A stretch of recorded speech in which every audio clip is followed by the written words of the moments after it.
Hello, Paul Hamilton here. We're looking at creating some leaf aliens today and then using PicCollage to basically do a little bit of the putting together. So let's have a look at what we've done. I'm using PicKids and we're just going to create this today. So this is just, as you can see here, I got a whole lot of googly eyes and I allow my preps to kind of place them on different leaves that we go out and collect from our beautiful school. And they just basically can create some different ones. So let's kind of do a different one today. If we go back and we'll create a new one. And let's go back and create a new collage with freestyle. We'll select our photos and let's go to one that we didn't do. Let's go with this one. This is a new one. And so as you can see there, kids can get really, really creative with the kind of different eyes that they put on leaves. And it was a way of getting kids to focus on their photography skills as well. So it kind of ticked a few boxes here. And basically, if I double tap, we can actually clip it. Always get our kids to zoom in a little bit first. And then we're basically just going to kind of cut out around. I'm going to do it really, really quickly.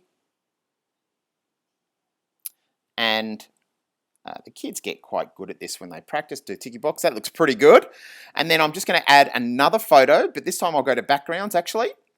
And I'll go to my photo, my camera roll, and you can see there I've got a little planet there. I'll hit the ticky box. And there you go. You've got your little leaf alien there that is a great springboard into some digital storytelling. A great way of getting kids to actually get creative. What I found with the preps too, no two leaf aliens were exactly the same. So it's just a great way of actually getting kids to think about characters, give the kids, they can have some names on there and maybe bring into Book Creator, explain everything and do some digital storytelling with it.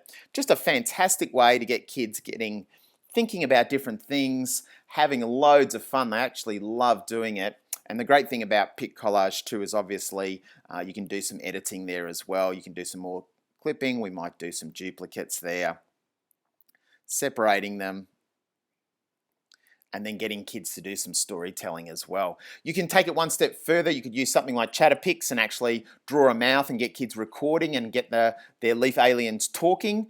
But I think this is just a really great start to get kids using their photography skills, as well as kind of the concrete materials as well, and not all digital at the same time.